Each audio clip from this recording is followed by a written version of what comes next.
అది మన శ్యామ్ కూడా దాని గురించి అక్కడ వెళ్ళిండో లేకపోతే దాని గురించి పోస్ట్ పెట్టిండు. సో రోడ్డు మధ్య అడ్డంగా కారు పెట్టి ఇతరులకు దారి ఇవ్వకుండా వాళ్ళు చేస్తున్న వేరేటి కూడా చదువుదాం ఈ ఇన్సిడెంట్ ఇదైనా.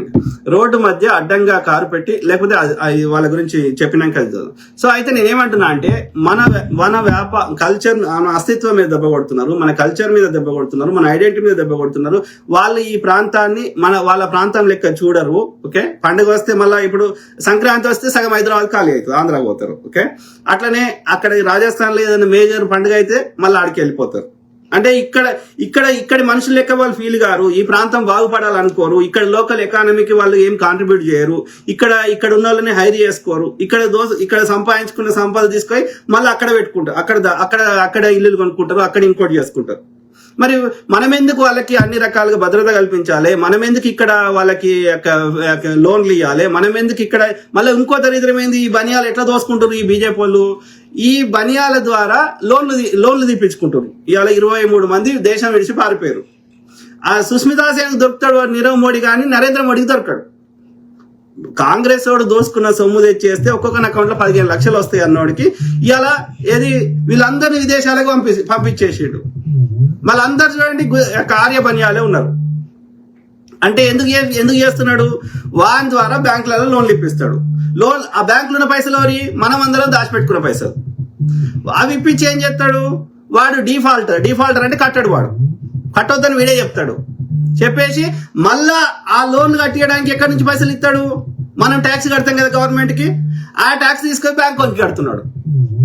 అర్థమైందా? అంటే అర్థమైంది, మనం కట్టిన ట్యాక్స్ డబ్బుల్ని ఇండైరెక్ట్ గా వానికి గుజరాత్ వానికి పంపిస్తున్నాడు, ఆర్య బనియాల ద్వారా వేరే దేశంకి పంపిస్తున్నాడు. ఎందుకు చేస్తున్నాడు? ఎందుకంటే వాడు క్లియర్ గా చెప్తున్నారు, వాళ్ళే చెప్తున్నారు పబ్లిక్ లో వచ్చి, అందులో 20% నాది, మిగిలిన 80% నాది కాదు, బీజేపీ వాళ్ళదే అని చెప్తున్నాడు. అంటే అర్థమైంది, బీజేపీ వాళ్ళు ఎన్ని రకాలుగా దోసుకోవాలో అన్ని రకాలుగా దోసుకుంటున్నారు. ఎలక్టోరల్ బాండ్స్ ద్వారా దోసుకున్నారు. ఓకే, ఆ యొక్క ఆర్బీఐ ఆ ప్రింటింగ్ ప్రెస్ లో ప్రింట్ అయిన నోట్లు ఆర్బీఐకి వచ్చే లోపల మాయమైనాయి. రిజర్వ్ బ్యాంక్ దగ్గర కొన్ని ప్రత్యేక ఎమర్జెన్సీ కోసం దాచిపెట్టుకుంటే ఆ పైసలు వాళ్ళ పార్టీ కార్యకలాపాలు వాడుకున్నారు. ఓకే, ప్రభుత్వ రంగ సంస్థలు అమ్మి దోసుకుంటారు. ఈయన 150 లక్షల కోట్ల అప్పు చేసిండు, దానికి లెక్కలేదు. అంటే అట్లా దోసుకుంటున్నారు. మళ్ళా ఏదైనా నార్త్ ఇండియాలో బ్రిడ్జో రోడో కడితే దానికి అయ్యే 100 కోట్లు అయితే 1000 కోట్లు ఛార్జ్ చేస్తున్నారు. అర్థమైందా? 1 కిలోమీటర్ కి 100 కోట్లు ఛార్జ్ చేస్తున్నారు. అంత అవుతుందా? మళ్ళీ అవి ఇమీడియట్ కూలిపోతున్నాయి నాసిరకం మెయింటైన్. అంటే వాళ్ళ మొత్తం రోడ్ల పేరు మీద మొత్తం 100% దోసుకుంటున్నారు లెక్క. మళ్ళీ కట్టాలంటే మళ్ళీ పైసలు అవుతాయి. అంటే నాణ్యత మెయింటైన్ చేస్తారు, అట్లా దోసుకుంటున్నారు. ఇవన్నీ సరిపోని ఇట్లా బ్యాంకుల ద్వారా ఇట్లా దోసుకుంటున్నారు. అంటే వాడు కేవలం మరి చెప్పిన మాటలు ఏంది? ఎన్నికల ముందు మేక్ ఇన్ ఇండియా ఐడికి పోయింది, హర్ ఘర్ మే నల్ మే జల్, హర్ ఆద్మీకో ఏమంటారు, ప్రతి మనిషికి ఒక ఇల్లు. ఓకే, ఆ హవాయి చెప్పుల స్లిప్పర్స్ లో మీద తిరిగేటవన్నీ విమానాలు తిప్పుతాయి. ఇవన్నీ ఎడికిపోయినాయి. అట్లా అడిగితే నేను దేశద్రోహి అంట, నేను కమ్మీన్ అంట, నేను కాంగిన్ అంట, నేను ముస్లిం అంట, నేను పాకిస్తాన్ పోవాలంట, నేను ఇంకో దేశం పోవాలంట. ఎంత మూర్ఖులు! ఇక వాళ్ళని ఏమన్నాలనో ఇక దానికి వాడు దోసుకున్న దానికి వీడికి చిల్లర ఇస్తారు కదా ఈ పెయిడ్ సోషల్ మీడియాలో. మనమేమో స్వచ్ఛందంగా దేశం మీద ప్రాంతం మీద ప్రేమతోటి మన టైం కేటాయించి విశేష పరిజ్ఞానం సబ్జెక్ట్ అర్థం చేసుకుని ప్రజలకు విషయం చెప్పే ప్రయత్నం చేస్తున్నాం, పోస్టులు చేస్తున్నాం. వాళ్ళు అట్లా కాదు, ప్రతి మినిట్ కి ప్రతి పోస్ట్ కి ఇన్ని పైసలని ఇస్తాడు. సో ఆ పోస్టులు పెట్టకపోతే వాడు పైసలు ఇయ్యాడు. కాబట్టి ఇక్కడ వాడు దోసుకున్న దానికెళ్ళి చిల్లర ఇచ్చి ఈ పోస్టులు పెట్టిస్తాడు. అంటే వానికి ఏంది? ప్రతిదీ వ్యాపారమే, అడ్డదారులు సంపాదించుకోవాలి. ఆ సంపాదించుకున్న సొమ్ముతోటి ఈ ప్రతిదీ వ్యాపారం చేస్తున్నాడు వాడు. Very unfortunate. ఇక లాస్ట్ కి ఏ స్థాయికి దిగజారుతారంటే ఇక వాళ్ళ పిల్లల్ని కూడా వండబెట్టి పైసలు సంపాదిస్తారేమో, ఎందుకంటే పైసలు వస్తాయి కదా. సో అట్లా అయితే ఇక్కడ ఏమంటున్నా అంటే, నేను తెలంగాణ ప్రభుత్వానికి ఏం కోరుతున్నా అంటే, ఫస్ట్ ఆఫ్ ఆల్ మీ కమిషన్ల కోసము మా తెలంగాణ ప్రజల భూములు కానీ తెలంగాణ ప్రజల ట్యాక్స్ డబ్బులు కానీ ఓకే మీరు ఆ దుర్మార్గులకు ఇవ్వాల్సిన అవసరం లేదు. అట్లా ఇవ్వాలంటే ఇక్కడ ఉన్న లోకల్ ఎంప్లాయీస్, లోకల్ పీపుల్ ని అట్లీస్ట్ అందులో సగం మంది అయినా ఈ తెలంగాణ సంబంధించిన వాళ్ళు ఉండేటట్టుగా మీరు చట్టం తేండి, జీవో తేండి. అది ఐటీ కంపెనీ కానీ, లేకపోతే టీవీ స్టేషన్లు కానీ, ఫిల్మ్ సిటీ కానీ, లేకపోతే ఇంకోటి కానీ, అందులో సగం మంది అయినా ఇక్కడ లోకల్ ప్రజలు 50% అన్నా ఇక్కడ తెలంగాణ ప్రజలు లేకపోతే వాని కంపెనీని మూసివేయండి. అట్లాంటి వాళ్ళు మనకు అవసరం లేదు. మన సంపద దోసుకుంటారు తప్ప మనకి ఎకానమీకి మంచిగా చేస్తలేరు. రెండోది, ఇక్కడ ఉన్న లోకల్ ఇంకో దరిద్రం ఏంటంటే ఇంకో లాజిక్. ఓకే, ఇప్పుడు చూడండి, బిఎస్ఎన్ఎల్ ఎట్లా చచ్చిపోయింది?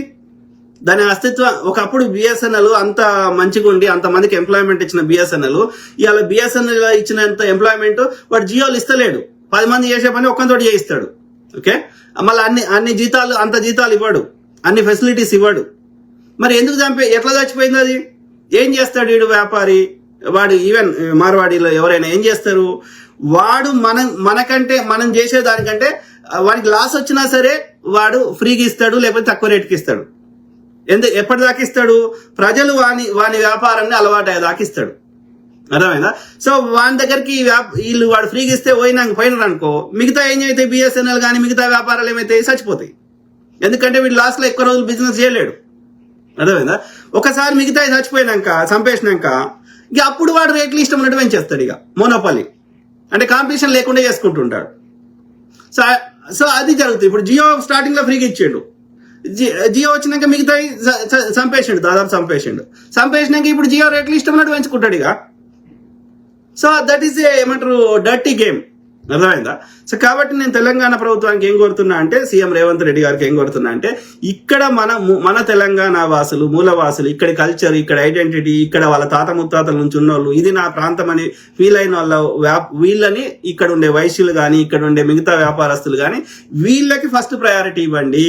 ఆ యొక్క మార్వాడి కానీ ఆంధ్ర వ్యాపారికి ధీటుగా అంతకంటే బెస్ట్ ఫెసిలిటీస్, అంతకంటే బెస్ట్ యొక్క కాంపిటేటివ్ ప్రైస్ ఉండే విధంగా వీళ్ళకి సహకరించండి, మద్దతుగా ఉండండి. వీళ్ళకు 0%కో పావలాగ వడ్డీకో రుణాలు ఇవ్వండి. ఇక్కడ మహిళలకి యొక్క స్వయం ఉపాధి అయ్యేటట్టు చేయండి. ఆ మార్వాడి స్వీట్ షాపులకి ఎట్లయితే మీరు కలెక్టర్ సెక్రటేరియట్ ఎట్లయితే మహిళా ఎస్ఎస్జి ఉంది కదా, మహిళా గ్రూపులకి ఎట్లయితే మీరు బస్సు కొనుక్కోవడానికి డబ్బులు ఇచ్చిర్రో, అట్లనే వాళ్ళు యొక్క స్నాక్స్ కానీ తెలంగాణ వంటకాలు వాళ్ళకి మీరు ఎంకరేజ్ చేస్తారో, అట్లాంటి ఈ మార్వాడి స్వీట్ షాపులకి కాంపిటీషన్ గా అంతకంటే బెస్ట్ క్వాలిటీ తెలంగాణ వంటకాలు, తెలంగాణ స్వీట్లు, తెలంగాణకు సంబంధించినవి వాటిని ఇంకా పెద్ద లెవెల్లో లార్జ్ స్కేల్లో వాళ్ళకి ఆర్గనైజేషన్ లాగా ఏర్పడి వాళ్ళకి లోన్లు ఇచ్చి వానికంటే బెస్ట్ కాంపిటేటివ్ ప్రైస్ ఇచ్చి, సో అట్లా వాళ్ళని చేసినాం అనుకోండి, వాడు ఆటోమేటిక్ గా మనే కొనుక్కొని తింటాం. ఇప్పుడు మనం తెలంగాణ వాళ్ళం, మార్వాడి ఉంది వాడి స్వీట్ షాప్ లా, వాని స్వీట్ కొనుక్కుంటాము, లేకపోతే వాని యొక్క డాడోసోన్ లడ్డు కొనుక్కుంటాము, ఇంకోటి కొనుక్కుంటాం. కానీ ఒక్క మార్వాడోడన్నా తెలంగాణ సకినాలో, సర్వపిండో, గారప్పలో తినంగా మీరు ఎప్పుడన్నా చూసిర్రా? తినడాడు. ఎందుకని? వానికి మన మీద ఒక చిన్న చూపు, కమ్ జాతి, శూద్రు, ఇది ఉంటది వానికి. వాడు యాక్సెప్ట్ చేయడు మన కల్చర్ని. మనం ఎందుకురా వాని కల్చర్ని యాక్సెప్ట్ చేయాలి? అంటే మనకు కల్చర్ లేదు, మన కల్చర్ మీద మనకు ప్రేమ లేదు. ఆలోచించండి మిత్రులారా, దయచేసి ఆలోచించండి. ఓకే, సో ఎందుకంటే ఏ రకం కూడా వాళ్ళ తెలంగాణకి మనకి వాళ్ళ వల్ల యూజ్ అయితే లేదు. ఓకే, అట్లనే ఇప్పుడు వాడు రాజా సింగ్ మార్వాడోళ్ళంతా కలిసి మార్వాడోని ఎన్నుకున్నారు కానీ మన తెలంగాణను ఎన్నుకోలే. అది కాకుండా వీడు అడ్డదారుల పైసలు సంపాదించి మళ్ళా ఇక్కడ ఉన్న ఎలక్టోరల్ ప్రాసెస్ ని, ఎన్నికల మొత్తం దాన్ని ఇన్ఫ్లుయెన్స్ చేస్తున్నాడు. మొత్తం పైసలతోటి ఎవరిని కొనుక్కోవాలి, ఎంత వంచాలి, everything they are influencing the politics. ఎందుకని? ఇక్కడ వాడనుకూలం ఉన్నోడు ఇక్కడ పరిపాలనకు వస్తే, ఆంధ్ర వ్యాపారులైనా వాడనుకూలమైన వస్తే వాడికి రాయితీలు ఇస్తాడు, వాడికి దోసుకోవడానికి అనుమతి ఇస్తాడు, వాడిని వారి మీద స్ట్రిక్ట్ చేయడు. కానీ నష్టం ఎవరు జరుగుతుంది? తెలంగాణ ప్రజలకు కదా. తెలంగాణ భూములు కోల్పోతున్నాం, తెలంగాణ వాళ్ళ ఉద్యోగాలు కోల్పోతున్నాం, అన్నిట్లో జరుగుతుంది. మీరు ఐటీ ఇండస్ట్రీ వండిన అబద్ధం చెప్తే హార్డ్లీ 10-20% కూడా తెలంగాణ వాళ్ళు ఉండరు. మరి ఇక్కడ లేరా చదువుకున్న వాళ్ళు? ఇక్కడ వీళ్ళకి స్కిల్ డెవలప్మెంట్ ట్రైనింగ్ ఇస్తే, వీళ్ళకి ఆ యొక్క సాఫ్ట్వేర్ నేర్పిస్తే వీళ్ళు చేయరాలి ఆ పని. అయితే నార్త్ ఇండియా వాడు ఉంటాడు, లేకపోతే ఆంధ్ర వాడు ఉంటాడు. మళ్ళా మనం ఆంధ్రాలో పోతామంటే మన ఏదో రకంగా ఇబ్బంది పెడతారు, నార్త్ ఇండియా పోతే ఏదో రకంగా ఇబ్బంది పెడతారు, మన నాడు బతకనియారు. మరి మనం ఎందుకు అంత సాఫ్ట్, అంత అతి మంచితనం ఎందుకు మనకి? మనమైతే ఫస్ట్ అయితే ఆత్మరక్షణ చేసుకోవాలి కదా. ఆలోచించండి ప్లీజ్. ఓకే, రాజకీయ నాయకులకు సిగ్గుండాలి. ఓకే, కేవలం తమ యొక్క పర్సెంటేజ్ వాటాల కోసం మా అస్తిత్వం మీద దెబ్బ కొడతాం అంటే చూస్తూ ఊరుకోం. Okay, enough. వాడేమో మన దగ్గర వచ్చి బతాడు, మనమేమో లాస్ట్ ఏ స్థాయికి వచ్చిందంటే ఆ నాట్లేసడానికి కూడా నార్త్ ఇండియన్స్ వస్తున్నారు. మనోడేమో గుజరాత్ దుబాయ్ పోతాడు, లేకపోతే ఇంకో మిడిల్ ఈస్ట్ కంట్రీ పోతాడు, లేదు అంటే అమెరికాకు పోతాడు. అంటే ఏం దౌర్భాగ్యం ఇది, ఆలోచించండి. ఓకే, ఇది అంటే ఇక్కడ వాడి దగ్గర సంపాదించిన సంపాదన ఇక్కడ ఖర్చు పెట్టాడు వాడు, మళ్ళా రాజస్థాన్ లోనో గుజరాత్ లో ఖర్చు పెడతాడు. What is the use? ఇక్కడ ఖర్చు పెడితే ఇక్కడ లోకల్ ఉన్న మన తెలంగాణ వాడు చాయ్ కొట్టాయన్నో మన తెలంగాణ వ్యాపారం బతుకుతాడు. ఇక్కడ సంపాదన ఎత్తుకుపోయి ఆడోడు ఖర్చు పెట్టుకుంటే ఆడోడు బతుకుతాడు. మనకేం లాభం కదా. ఇది స్పాన్సర్. ఇంకో దరిద్రం ఏం చేస్తారంటే రిలీజియస్ హార్మోని లేకుండా చేస్తారు. అంటే మత విద్వేషాలు రెచ్చగొడుతున్నారు. ఇలా రాజాసింగ్ అంత హేట్ స్పీచ్ అవడం ఇస్తాడా? ఎందుకు అందరం ఈ ప్రాంతంలో పుట్టిన వాళ్ళమే. ఆ నిజంగా నిజమైన క్రిస్టియన్సో నిజమైన ముస్లింసో ఈ భారతదేశంలో లేరు. ఎందుకంటే వాళ్ళు ఎక్కడ ప్రాంతం నుంచి వచ్చారో బ్రిటిష్ వాడు వెళ్ళిపోయేటప్పుడే దాదాపు వెళ్ళిపోయారు. ఓకే, నిజమైన ముస్లిమ్స్ అక్కడ మిడిల్ ఈస్ట్ నుంచో పర్షియా నుంచో వచ్చిన వాళ్ళు ఎప్పుడో చచ్చిపోయారు.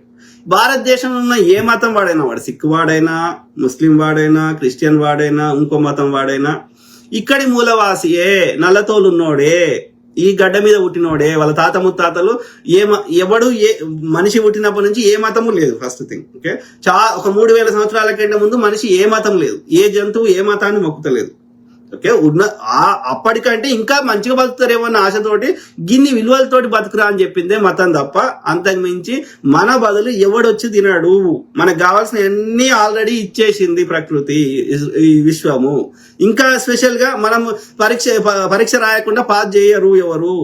కేవలం వాళ్ళు ఆ యొక్క మంచి ఉద్దేశంతో వచ్చిన మతాలని వాడు మధ్యవర్తులు వాడు ఇమాం ఇస్లాం అన్నిట్లో కొంచెం ఇస్లాం బెటర్, కానీ ఈ దొంగ పాస్టర్లు, దొంగ ఈ మఠాధిపతులు, పీఠాధిపతులు, ఈ పూజారులు ఆ దేవుని పేరు చెప్పి వ్యాపారం చేస్తున్నారు, దోసుకుంటున్నారు. ఓకే, సో ఆ క్రమంలో ఇది అయితే ఇక్కడ విద్వేషాలు రెచ్చగొడతారు. ఓకే, మా అన్నదమ్ముల లెక్క అన్ని మతాల వాళ్ళని వందల వేల సంవత్సరాల నుంచి కలిసి ఉన్నాము. ఓకే, సో ఈ హార్మోని దెబ్బ కొడతారు. పొద్దుగాలేస్తే కొట్లాట పెడతారు, లేకపోతే కుల వివక్షణ ఉంటది, ఈ మత వివక్షణ ఉంటది. అంటే రిలీజియస్ హార్మోని, పీస్, శాంతి ఉండకపోతే ఎవడు పెట్టుబడిదారు వస్తాడు, ఉన్న వ్యాపారాలు దొబ్బిపోతాయి. ఓకే, మన ప్రయారిటీస్ అభివృద్ధికి మన ఫోకస్ పోకుండా ఈ శాంతి భద్రతల మీదనే మనము మన యొక్క ఎనర్జీని, మన రిసోర్సెస్ ని స్పెండ్ చేయాల్సిన అవసరం ఉంటది. ఆ ప్రాంతాలు డెవలప్ కావు. అందుకే మీరు చూడండి, ఈ యొక్క ఓల్డ్ సిటీ కానీ ఈ అఫ్జల్ గంజ్, బడిచోటి డెవలప్ కావు. అంతకంటే కొత్త అవుట్స్కట్స్ లో ఉన్నాయి, మాదాపూర్ ఇంకోటి డెవలప్ అవుతున్నాయి, కానీ ఇవి డెవలప్ అవుతలేవు. కానీ ఎక్కడ ఉన్నటువంటి ఈ దుర్మార్గులు. ఓకే, అది అమ్మాయిమ్మోడైనా వాడదే దుర్మార్గుడు. ఇప్పటి వరకు అందరి మీద ఈడీ రైడ్ జరుగుతుంది, కానీ అమ్మాయి మీద జరగలేదు. మీరు అబ్జర్వ్ చేయండి. అంటే దొంగలు ఊరు వంచుకుంటున్నారు. వాడు మా విద్వేషాలు రెచ్చగొడుతుండు, వీడు రెచ్చగొడుతున్నాడు. No, not acceptable. ఓకే, ఇది మన ఉమెన్ ఇక్కడ లోకల్ ఉన్న వాళ్ళకి ఎవరికైనా ఇక్కడ తెలంగాణ వాళ్ళకి వ్యాపారాలకి మనం అనుకూలంగా ఇవ్వాలి. అందులో మహిళలు ఇంకా చేస్తే ఇంకా బెటర్. ఎందుకంటే మగవాడికి కొన్ని దురలవాట్లు ఉండే అవకాశం ఉంది కాబట్టి, వాడు తాగుడో తిరుగుడో ఏదో రోగం ఉంటది కాబట్టి మహిళకి ఎక్కువ మనకి ప్రాధాన్యం ఇస్తే మహిళ ఆ వచ్చిన పైసల్ని తన పిల్లలు చదివించడానికి, కుటుంబానికి వాడుతుంది, వాళ్ళ ఫ్యూచర్ కి, ఫ్యామిలీకి అభ్యున్నతికి వాడుతుంది. కాబట్టి మహిళా సాధికారత అని ముచ్చడియప్పుడు కాకుండా మహిళా సాధికారత కోసం మనము చర్యలు తీసుకుంటే, వాళ్ళని ఒక ఫ్రంట్ లైన్ నిలబెడితే, వాళ్ళకి అన్ని రంగాల్లో ఒక అట్లీస్ట్ 50% కానీ ఇంకెక్కువ కానీ వాళ్ళ కాళ్ళ మీద వాళ్ళు నిలబెట్టేటట్టు చేస్తే, ఓకే, తెలంగాణ వద్దన్నా బ్రహ్మాండంగా బాగుపడుతుంది. ఓకే, సమాజంలో వాళ్ళు 50% ఉన్నప్పుడు అన్నిట్లలో వాళ్ళు ఉండాలి. కానీ ఈ ఆర్యుని ఆలోచన ఎట్లుంటది? మహిళ అంటే వానికి గుర్తొచ్చేది రంభ, మేనక, ఊర్వశి. బట్టలు లేకుండా నాట్యం చేయాలి. అది ఒక మగవాడికి వాళ్ళ బ్రహ్మ సృష్టించిన ఒక విలాస వస్తువు అని వాడికి అనుకుంటాడు. ఆమెకు ప్రాణం ఉండదు, ఆమెకు ఫీలింగ్స్ ఉండయి, ఆమెకు ఎమోషన్స్ ఉండయి. ఆ కల్చర్ మన సంస్కృతి కాదు, మన మూలవాసుల సంస్కృతి కాదు. అందరము సమానమే. ఓకే, మహిళకి మనం ఇచ్చే ప్రాధాన్యం అది వేరే లెవెల్. వాడు దేవత అని ఒక దిక్కు మొక్కుతాడు, ఒక దిక్కు నాట్యం చేపిస్తాడు. ఎట్లా కలుస్తుంది అది? సో వాడు మూర్ఖుడు. ఆ మొక్కేది కూడా మన కల్చరే, ఆ లక్ష్మీదేవి అదంతా ఈ అది ఇక్కడ కల్చర్ వాడికి వాడు వాడు వాడు అలా పెట్టుకున్నాడు ఉట్టిగా. మనని ఏమంటారు వాళ్ళకి, వాని కల్చర్ వేరే, ఆర్యన్ కల్చర్. సో కాబట్టి దీనికి సంబంధించినటువంటి చట్టాలు కానీ జీవోలు కానీ తీసుకురావాలని సీఎం గారికి తెలంగాణ ప్రజలందరి తరఫున నేను రిక్వెస్ట్ చేస్తున్నా. ఓకే, అట్లనే ఈ రిలీజియస్ హార్మోనీ కానీ ఈ కుల వివక్ష కానీ మత వివక్ష కానీ అలాంటి వాటిని పూర్తిగా కఠినమైన చర్యలు తీసుకోండి. అలా ఎవడు చేసినా సరే, ఏ మతం వాడు చేసినా సరే. ఓకే, ఇది సో అది ఈ ఇన్సిడెంట్ చెప్పినాక మీ కామెంట్ చూద్దాం. ఏమంటుండే Shyam? So Telangana Shyam Pagidipalli. Okay, road మధ్య అడ్డంగా కారు పెట్టి ఇతరులకు దారి ఇవ్వకుండా ఇబ్బంది పెడుతున్నావని అడిగినందుకు హైదరాబాద్ లో మార్వాడీలు భౌతిక దాడులకు దిగారు. వివక్షణ లేకుండా, అంటే కనీస ఇంగిత జ్ఞానం లేకుండా స్థానికులను కొట్టారు. ఈ సంఘటన మోండా మార్కెట్ పరిధిలో జరిగింది. అభిషేక్ మన దగ్గర ఏంది అది వాళ్ళ ఎఫ్ఐఆర్ కూడా ఉన్నది, ఫుల్ కాపీ లేదు కానీ అది ఏముంది ఎఫ్ఐఆర్ లో, first information report correct. So ఇది హైదరాబాద్ డిస్ట్రిక్ట్ పిఎస్ మార్కెట్, ఇది యాక్ట్స్ సెక్షన్లు ఏమేమి ఉన్నాయి? 118 352 BNS 31 SC ST అట్రాసిటీ, అదే POA యాక్ట్ అంటే atrocity act. Okay, so July 31 జరిగింది, గురువారం రోజు, అంతేగా. ఇది 20 అంటే 12 రాత్రి 11 o'clock అయింది. కంప్లైంట్ తీసుకున్నారు అనుకుంటా. ఓకే, నియర్ ఎస్కే జ్యువెలర్స్ అతనంట, ఆయన పేరేంది? ఎవరైతే దళితుడి ఎవరైతే కొట్టినరో దళితుడిని, ఆయన పేరు ఎడ్ల సాయి కుమార్, 36 years వయసు, ఎస్సీ, హరిజన్ మాలా అంట. తర్వాత ఇది ఆ కొట్టిన ఆయన పేరు ఏం పేరు? అది ఎక్కడ వస్తుందంట? తకారా బస్తీ కింద వస్తుందంట. ఆ కొట్టిన ఆయన పేరు ఏంది? అభిషేక్ భగ్వార్ అంట ఆయన పేరు, భగ్వార్. ఓకే, ఇది ఎఫ్ఐఆర్ కాపీ, ఇది ఎఫ్ఐఆర్ కాపీ. సో ఆ వీడియో చూపెట్టే ముందు ఇది చదువుదాం. ఏమంటున్నాడు? అభిషేక్ అనే మార్వాడి గూండా 6 మార్వాడి గుంపుతో కలిసి మోండా మార్కెట్ పరిధిలో నివాసం ఉంటున్న సాయి కృష్ణ అనే దళితుడిపై కమ్ జాతి వాలా, జాతి అంటే కులం ఉత్తర భారతదేశంలో, కమ్ జాతి వాలా అని దూషించి అత్యంత కిరాతకంగా కుర్చీలతో రాళ్లతో దాడి చేశారు. అతడు ప్రస్తుతం హాస్పిటల్లో చికిత్స పొందుతున్నాడు. అతడే నివాసం ఉంటున్నటువంటి స్థానికుడు అక్కడే నివాసం ఉంటున్న స్థానికుడైన ఒక యాదవుడు ఆపడానికి వచ్చినందుకు నీకెందుకురా పాలమ్ముకునేవాడివి అంటూ అతన్ని కులం పేరుతో దూషించి అతన్ని కూడా దాడి చేసిరంట. ఓకే, ఒక యాదవుని, ఒక మాల ఎస్సీని తన యాదవ్ వృత్తిని అవమానించి దుర్భాషలాడారు. అతని పైన కూడా చేయి చేసుకున్నారు. గొడవను ఆపడానికి ప్రయత్నించిన మరొక ముదిరాజు బీసీ కుల పెద్ద మనిషి మీద కూడా దాడి చేశారు. ధనమదంతో తెలంగాణ స్థానికుల మీద అకారణంగా దాడి చేసి గాయపరిచారు. అయితే 6 పైన SC ST అట్రాసిటీ కేసు నమోదు చేయడం జరిగింది. ఈ ఘటన జూలై 31, 2025 గురువారం సాయంత్రం 5 గంటల సమయంలో జరిగింది. సాయంత్రం 5 జరిగింది. రాత్రి 11 o'clockకి పోలీస్ కంప్లైంట్ ఇచ్చారు. ఈ రోజే నాకు తెలిసింది, మన తెలంగాణలో మార్వాడీలు వ్యాపారం చేసుకుంటూ మన మీదనే దాడులకు తెగబడ్డారు. ఈ ధైర్యం వాళ్ళకి ఎక్కడి నుంచి వచ్చింది? మన తెగువ, మన చైతన్యం ఎక్కడికి పోయింది? మన సిటీలో మనకు రక్షణ లేదు. ఎక్కడి నుండో వచ్చి మనల్ని వ్యాపారం పేరుతో దోచుకుంటూ అక్కడే డబ్బు మదంతో అమాయక తెలంగాణ శూద్రులని లేదా బహుజన బిడ్డల్ని నెత్తురు కారేలా కొట్టి చంపాలని చూస్తున్నారు.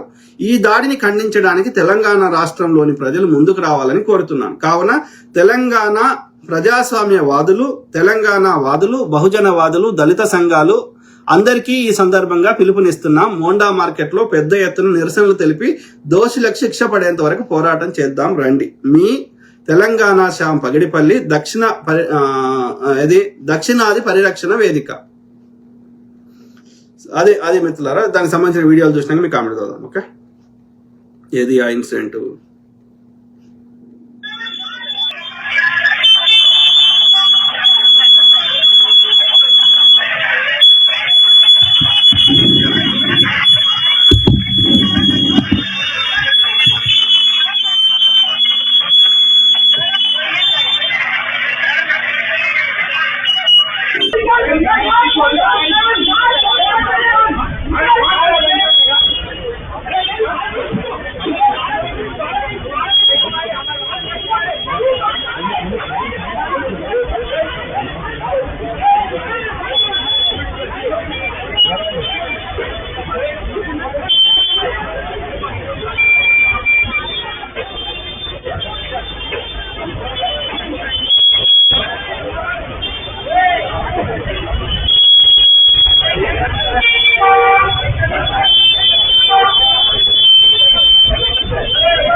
హారన్ కొట్టిండు మా ఫ్రెండ్ టైర్ నాయర్ కంజార్ మాకిరోడే అని వాళ్ళు తిట్టడం జరిగింది. మా ఫ్రెండ్ కులం పేరుతో దూషించారు.